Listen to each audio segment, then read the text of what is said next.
ओम शांति। आज दिनांक 14 अप्रैल 2022।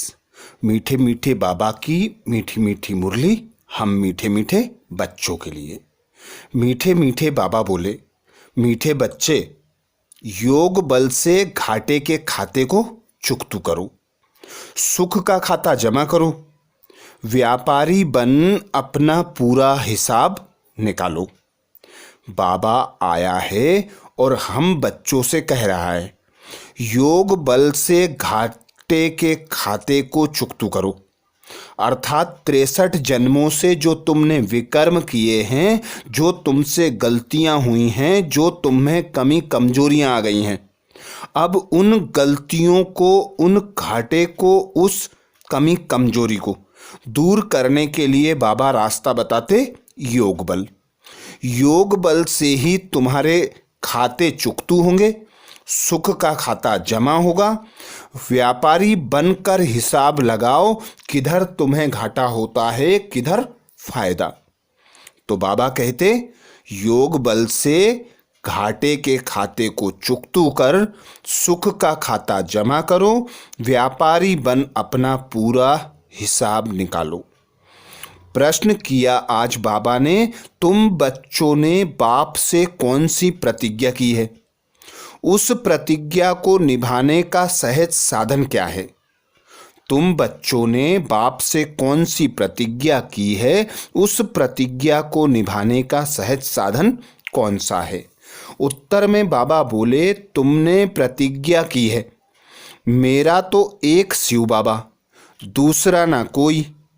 भक्ति में भी कहते थे, बाबा जब आप आएंगे तो हम और संग तोड़ एक आपसे जोड़ेंगे। अब बाबा कहते हैं, बच्चे, देह सहित देह के सब संबंधों को बुद्धि से त्याग कर एक मुझे याद करो। इस पुराने शरीर से भी दिल हटा लो, परंतु इसमें मेहनत है। इस प्रतिज्ञा को निभाने के लिए सवेरे सवेरे उठ अपने आप से बातें करो व ख्याल करो, अब नाटक पूरा होता है। अर्थात बाबा जब आते हैं, जब इस पुरानी दुनिया का अंत समय आता है। नई दुनिया का आदि होता है, पुरानी दुनिया का अंत होता है। तो ऐसे संगम पर शिव बाबा आते हैं और हम बच्चों से कहते हैं, तुमने भक्ति मार्ग में 63 जन्म मुझे पुकारा है। तुम कहते थे, मेरा तो एक शिव बाबा, दूसरा ना कोई। तुम आएंगे तो मैं हर संबंध तोड़कर एक तुम्हारे संग जोड़ूंगी। तो अब स्वयं भगवान निराकार आकर हम बच्चों से कहते हैं, अब मैं आया हूं, हाथों में बहिस्त लाया हूं। अब तुम देह सहित देह के सब संबंधों को बुद्धि से निकाल दो और मुझ एक पिता से सर्व संबंधों की अनुभूति करो, सर्व प्राप्तियां करो। तो तुम्हारे जो पुराने विकर्म हैं वे विनाश होंगे और नया सुख का खाता जमा होगा। तो इस पुराने शरीर से भी अब दिल हटाओ, परंतु मेहनत इसमें है। बाबा कहते, मेहनत याद में ही है। याद जब करते हैं तो माया विघ्न डालती है। इस प्रतिज्ञा को निभाने के लिए सवेरे सवेरे अमृत बेला उठो। शुद्ध समय, पवित्र समय, पावन समय, जब भक्ति में भी उठते हैं और भगवान की पूजा करते हैं। तो यही प्रतिज्ञा अब तुमको निभाना है। सवेरे सवेरे शुद्ध समय, पवित्र समय उठकर मुझ एक बाप से नाता जोड़ो और स्वयं से बातें करो कि अब नाटक पूरा होता है, अब घर जाना है, बाबा आया है हमें लेने। तो एक बाप को याद करना है, उस बाप की याद से ही विकर्म विनाश होंगे, उच्च पद प्राप्त होगा। बाबा ने आज गीत सुनाया। गीत में बाबा बोले, छोड़ बिधे आकाश सिंहासन, छोड़ बिधे आकाश सिंहासन, इस धरती पर आ जा तू। ओम शांति। बच्चे पुकारते हैं परम धाम से आओ। यह गीत गाया हुआ है पतित मनुष्यों का। वह खुद इसका अर्थ नहीं जानते, पुकारते भी हैं कि पतितों को पावन बनाने वाले आओ, क्योंकि इस समय है रावण राज्य। यह भी बच्चे जानते हैं कि भारत में देवी श्रेष्ठाचारी राज्य था। अभी तुम श्रेष्ठाचारी बनने का पुरुषार्थ कर रहे हो। बाबा कहते, बच्चे अभी तुमको वापस चलना है, पुराना पाप का खाता चुकतू करना है। व्यापारी लोग 12-12 मास पूरा खाता बंद करते हैं, घाटे व फायदे का हिसाब निकालते हैं। अभी तुम बच्चे जानते हो, भारत में हम आधा कल्प फायदे में आधा कल्प घाटे में रहते हैं, अर्थात आधा कल्प सुख आधा कल्प दुख पाते हैं। उसमें भी दुख बहुत थोड़ा पाते हैं, जबकि तमो प्रधान अवस्था होती है। व्यभिचारी भक्ति में चले जाते हैं। बाप बैठ बच्चों को समझाते हैं, अब तुमको फायदे में जाना है, घाटे के खाते को अब योग बल से चुकतू करना है। तुम्हारे पापों का खाता अब कटना चाहिए, फिर सुख का खाता जमा होना चाहिए।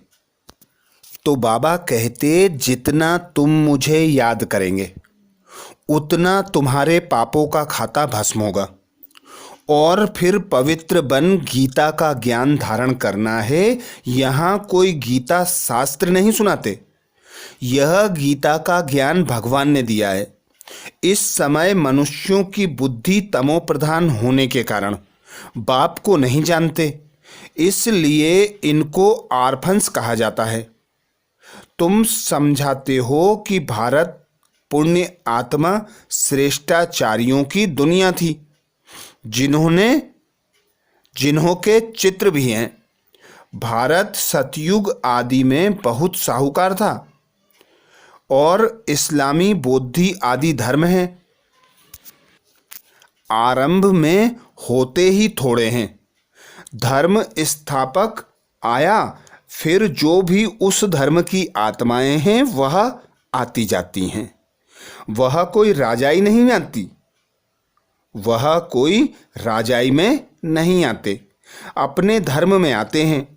जब लाखों करोड़ों की अंदाज में हो जाते हैं, तब राजा रानी आदि बनते हैं। यहाँ तुम्हारी तो शुरू से लेकर राजाई चलती है। सतयुग आदि में ही लक्ष्मी नारायण का राज्य था। भारत महान ऊंच था जब श्रेष्ठाचारी था। ऊंचे ते ऊंचा भगवान गाया जाता है, उनको ही टुत कहते हैं।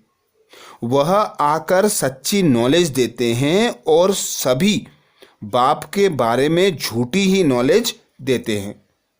सभी याद करते हैं ओ गॉड फादर, परंतु फादर को कोई भी जानते नहीं है। कभी तुम पूछो लौकिक फादर को जानते हो, तो यह थोड़े ही कहेंगे कि वह सर्वव्यापी है। फादर माना फादर, फादर से तो वर्षा मिलता है। बाप समझाते हैं, मैं हूँ बेहद का रचयिता, मुझे बुलाते ही हैं पतित दुनिया में। प्रलय तो होती नहीं, यह सारी पतित दुनिया है। मुझे तुम बच्चों के लिए ही आना पड़ता है, तुम बच्चों को ही समझाता हूँ। मनुष्य गुरु आदि करते हैं शांति के लिए, परंतु वह सब हैं भक्ति मार्ग के लिए। हठ योग आदि सिखाते हैं, उनसे कोई बेहद का वर्षा मिल नहीं सकता। गुरु कहते हैं उनसे अल्पकाल के लिए थोड़ा सुख मिलता है, वह सब अब हैं हद का सुख देने वाले। बेहद का बाप है बेहद का सुख देने वाला। बाप मुक्ति जीवन मुक्ति की सौगात ले आते हैं। सतयुग में फिर एक ही धर्म होता है, वहाँ तो कितने अनेक धर्म हैं। वृद्धि होती ही रहती है। अब फिर इतनी सब आत्माएं वापस जाएंगी शांति धाम में। यह तुम बच्चों को सृष्टि के आदि मध्य अंत का ज्ञान मिल रहा है। बाप है इस मनुष्य सृष्टि का बीज रूप। उनके पास सारी नॉलेज है। सर्वव्यापी कहने से ज्ञान व भक्ति की कोई बात ठहरती ही नहीं। भगवान सर्वव्यापी है तो फिर भगवान की भक्ति करने की क्या दरकार है। भक्ति करते हैं परंतु समझते नहीं हैं। पत्थर ठिक्कर सबकी भक्ति करते रहते हैं। गंगा में कितने स्नान करने जाते हैं। अगर वह पतित पावनी हो तो फिर सबको पावन होना चाहिए। मुक्ति जीवन मुक्ति धाम में जाना चाहिए, लेकिन जाता कोई नहीं है।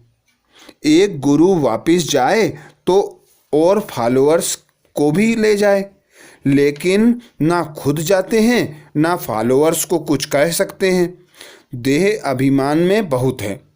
ऐसे कोई भी नहीं कह सकते कि हम निराकार परम पिता परमात्मा तुम बच्चों का बाप हूँ, तुमको साथ ले जाने आया हूँ। यह बाप को ही हक है। अब पुरानी दुनिया को छोड़ना है, इसलिए योग बल जरूरी है। गफलत करने से पद नहीं पाएंगे। तुम बच्चे जानते हो बाबा हमको लायक बना रहे हैं। बच्चे जो नालायक बन जाते हैं वह देवाला मारते हैं। कल्प कल्प तुमको 100% सॉल्वेंट बनाता हूँ, फिर रावण तुमको इंसॉल्वेंट बना देते हैं। समझते भी हैं बात ठीक है, बात बरोबर है। अब बरोबर कलयुग का अंत है, सतयुग आदि का संगम है। समझो मकान की आयु 100 वर्ष है। अगर 25 वर्ष बीत गए तो 1/4 पुराना हो गया। 50 वर्ष होंगे तो पुराना नाम रख देते हैं। यह भी 4 भाग रखे जाते हैं, सतो रजो तमो।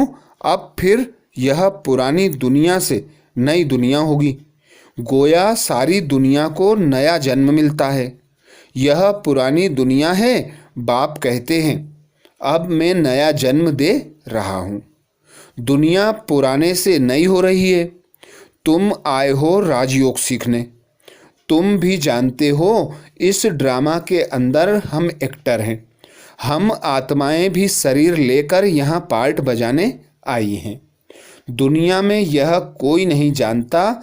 अपने को एक्टर समझे तो क्रिएटर डायरेक्टर को भी जान जाए। कहने मात्र सिर्फ कहते हैं। यह कर्म क्षेत्र है, परंतु कब से खेल शुरू हुआ उसका क्रिएटर कौन है कुछ भी नहीं जानते। मनुष्य को ही जानना चाहिए ना। बाकी यह आपस में लड़ना तो आर्फन्स का काम है। देवताओं को आर्फन्स नहीं कहेंगे, वहाँ लड़ाई झगड़ा होता ही नहीं। यहाँ तो देखो बच्चे बाप को भी मार देते हैं। सभी पतित भ्रष्टाचारी हैं, इसलिए दुख देते रहते हैं। आधा कल्प संपूर्ण निर्विकारी देवी देवताओं का राज्य था। अभी तो एक भी संपूर्ण निर्विकारी नहीं है। अभी बाप तुमको श्रीमत देते हैं। यह पुरानी दुनिया खत्म होने वाली है। मैं आया हूँ नई दुनिया स्थापन करने। तुम प्रतिज्ञा भी करते हो बाबा आप आएंगे तो हम और संग तोड़ एक आपके संग जोड़ेंगे। मेरा तो एक बाबा दूसरा ना कोई। अब बाबा आए हैं, कहते हैं बच्चे देह सहित देह के सभी संबंधों का त्याग कर मुझे याद करो। इसमें ही मेहनत है। कहते हैं बाबा हम जानते हैं यह जो भी मित्र संबंधी आदि हैं यह सब मरे पड़े हैं। यह शरीर भी खत्म हो जाएगा, पुराना है। अब हम पुराना शरीर छोड़ नए में जाएंगे। पुराने शरीर से दिल हट जाती है। अभी हम गए कि गए। पुरानी दुनिया भस्म होनी है। बाप समझाते हैं सवेरे सवेरे उठकर ऐसे ख्याल करो। अभी नाटक पूरा होता है, हमको वापस घर जाना है। अब एक ही बाप की श्रीमत पर चलना है। अभी नई दुनिया में जाना है। इसलिए जीते जी सबसे बुद्धि योग तोड़, एक से जोड़ना पड़े। इसमें बड़ा अभ्यास चाहिए। अभ्यास के लिए ही बाप कहते हैं सवेरे सवेरे उठो। दिन में तो शरीर निर्वाह अर्थ कर्म करना है, रात का अभ्यास वृद्धि को पाता है। जितना टाइम मिले बाबा को याद करो। बाबा की याद से तुम कितना भी पैदल करते जाओ कभी थक नहीं सकते।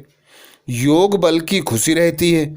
याद का अभ्यास होगा तो कहाँ भी बैठे याद आएगी। खाने पर भी याद में रहना है, फालतू वार्तालाप नहीं चाहिए। बाप की याद से ही विकर्म विनाश होंगे, फिर अंतमति सोगति हो जाएगी।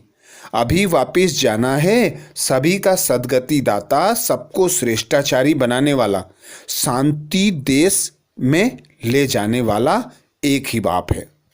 जन्म जन्मांतर तुमको बाप टीचर गुरु मिले, परंतु यह सब हैं जिस्मानी। कोई भी देह अभिमानी बनना नहीं सिखाते। यह तो बेहद का बाप ज्ञान का सागर है। जो भी आत्माएं हैं उनमें संस्कार भरे हुए हैं, फिर शरीर धारण करने से वह इमर्ज होते हैं। अभी तुमको सारे ड्रामा की नॉलेज है, और तो सभी मनुष्य घोर अंधियारे में हैं। गाया भी हुआ है ज्ञान अंजन सद्गुरु दिया, तो ज्ञान अंजन देने वाला ज्ञान सूर्य बाप है। सतयुग को दिन, कलयुग को रात कहा जाता है। आत्माएं उस निराकारी बाप को याद करती हैं। बाप समझाते हैं, मैं तुम बच्चों को ब्रह्मा मुख द्वारा कल्प पहले मुआफिक सब भक्ति मार्ग के शास्त्रों का राज समझाता हूँ। यह सब भक्ति मार्ग की सामग्री है जो आधा कल्प से चली आती है। मनुष्य तो कह देते हैं यह परंपरा से चलते आए हैं। रावण को भी परंपरा से जलाते आए हैं। त्योहारों को मनाते हैं, वह सब कहते हैं परंपरा से चल रहे हैं। परंपरा का अर्थ क्या है यह नहीं समझते। सतयुग की आयु लाखों वर्ष लिख दी है, तो मनुष्य घोर अंधियारे में है ना। भक्ति कब से शुरू हुई, पावन कब बने, कुछ भी नहीं जानते। भगवान पतितों को पावन कब बनाने आए कहते भी हैं क्राइस्ट से 3000 वर्ष पहले स्वर्ग था। परंतु फिर भी अनेक मत है ना। कितनी मतें दुनिया में काम कर रही हैं। बाप आकर श्रेष्ठ मत देते हैं। श्रीमत से तुम श्रेष्ठ सो देवता बनते हो। रुद्रमाला भी है। रुद्र भी निराकार भगवान ही ठहरे, वह है श्री श्री। देवताओं को कहेंगे श्री अर्थात श्रेष्ठ। अभी तुम बच्चे जानते हो कि श्री श्री द्वारा श्रेष्ठ दुनिया बनती है। बाप श्री श्री है, श्री बनाने वाला है। यह सब बातें याद करनी है। कल्प पहले वाले ही समझेंगे। यह ज्ञान सब धर्म वालों के लिए है। सबको बाप कहते हैं। अपने को आत्मा समझो। बेहद के बाप से कितना सुख मिल रहा है। बेहद का बाप आकर इतने बच्चों को एडॉप्ट करते हैं। यह मुख वंशावली है ना। कितने ढेर बीके हैं जो फिर देवता बनने वाले हैं। यह है ईश्वरीय कुल। दादा है निराकार, उनके बच्चे का नाम है प्रजापिता ब्रह्मा। इन द्वारा एडॉप्ट करते हैं। तुम ब्राह्मण हो, शिव बाबा की फैमिली। फिर वृद्धि होती है। अभी तुम्हारी नंबर 1 बिरादरी है। तुम सर्विस करते हो, सबका कल्याण करते हो। तुम्हारा जड़ यादगार मंदिर एक्यूरेट बना हुआ है। यहाँ तुम चैतन्य में बैठे हो। जानते हो हम फिर से स्थापना कर रहे हैं।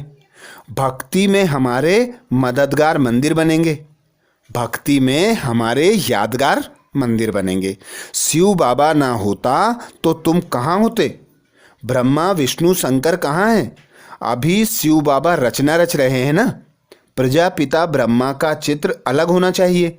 त्रिमूर्ति ब्रह्मा कहते हैं, परंतु उनका तो कोई अर्थ ही नहीं है। तुम जानते हो परम पिता परमात्मा ब्रह्मा द्वारा स्थापना करते हैं। करावनहार करण करावनहार शिव बाबा हैं। यह सब बातें धारण करने की हैं। शिव बाबा खुद राजयोग सिखला रहे हैं, नॉलेज दे रहे हैं, तो वह धारणा करनी चाहिए। इसमें प्योरिटी फर्स्ट है, हिम्मत भी दिखानी है। गृहस्थ व्यवहार में रहते पवित्र रहकर दिखाना है। कोई बच्ची को बचाने के लिए भी स्वयंवर रचते हैं, जिनको गंधर्वी विवाह कहते हैं। फिर उसमें भी कोई फेल हो जाते हैं। कोई ऐसे भी हैं जो शादी कर फिर पवित्र रहते हैं। पवित्र रहे फिर नॉलेज भी लेनी है। धारण कर औरों को भी आप समान बनाकर दिखावें, तब उच्च पद पा सकें। इस ज्ञान यज्ञ में विघ्न भी बहुत पड़ते हैं। यह तो सब होगा, ड्रामा में नूंद है। कई बच्चियां कहती हैं हमें साहूकारी क्या करनी है, इससे तो बर्तन मांजकर रोटी खाना अच्छा है। पवित्र तो रहेंगी परंतु हिम्मत चाहिए। पवित्र तो रहेंगी परंतु हिम्मत चाहिए। बहुत अच्छा। मीठे मीठे सिकिलदे बच्चों प्रति माता पिता बाप दादा का याद प्यार और गुड मॉर्निंग। रूहानी बाप की रूहानी बच्चों को नमस्ते। हम रूहानी बच्चों की रूहानी बाप दादा को याद प्यार गुड मॉर्निंग और नमस्ते। धारणा के लिए मुख्य सार में बाबा बोले, पहला पॉइंट, भोजन करते समय याद में रहना है। फालतू वार्तालाप नहीं करनी है। याद से पापों का खाता चुकतू करना है। भोजन करते समय याद में रहना है, फालतू वार्तालाप नहीं करनी है, याद से पापों का खाता चुकतू करना है। दूसरे पॉइंट में बाबा बोले, दिन में शरीर निर्वाह अर्थ कर्म कर, रात को जाग अपने आप से बातें करनी है। ख्याल करना है कि यह नाटक अब पूरा हुआ, हम अब वापिस घर जाते हैं, इसलिए जीते जी ममत्व मिटाना है। दिन में शरीर निर्वाह अर्थ कर्म कर, रात को जागकर अपने आप से बातें करनी है। ख्याल करना है कि यह नाटक पूरा हुआ, हम अब वापिस घर जाते हैं, इसलिए जीते जी ममत्व निकाल देना है। वरदान दिया बाबा ने। वरदान में बाबा बोले, डबल नशे की स्थिति द्वारा सदा निर्विघ्न बनने और बनाने वाले विश्व परिवर्तक भव। आज बाबा हम बच्चों को विश्व परिवर्तक भव का वरदान दे रहे हैं। वरदान में बाबा कह रहे हैं, डबल नशे की स्थिति द्वारा सदा निर्विघ्न बनने और बनाने वाले विश्व परिवर्तक भव। डिटेल में बाबा बोले, मालिक सो बालक है, जब चाहो मालिकपन की स्थिति में स्थित हो जाओ और जब चाहो बालकपन की स्थिति में स्थित हो जाओ। यह डबल नशा सदा निर्विघ्न बनाने वाला है। ऐसी आत्माओं का टाइटल है विघ्न विनाशक, लेकिन सिर्फ अपने लिए विघ्न विनाशक नहीं, सारे विश्व के विघ्न विनाशक, विश्व परिवर्तक हो। जो स्वयं शक्तिशाली रहते हैं उनके सामने विघ्न स्वतः कमजोर बन जाते हैं। स्लोगन दिया बाबा ने। स्लोगन में बाबा बोले, अपने डबल लाइट स्वरूप में स्थित रहो तो सब बोझ समाप्त हो जाएंगे। अपने डबल लाइट स्वरूप में स्थित रहो तो सब बोझ समाप्त हो जाएंगे। अर्थात उस पिता परमात्मा की छत्र छाया में रहना है, उस पिता करावनहार की स्मृति में रहकर कर्म करना है, संबंध में आना है, बोलना है, तो हम डबल लाइट फरिश्ता स्वरूप बोझ मुक्त बेफिक्र बादशाह बन जाएंगे। तो ये थे बाबा के मीठे मीठे महावाक्य हम मीठे मीठे बच्चों के लिए। अच्छा, ओम शांति।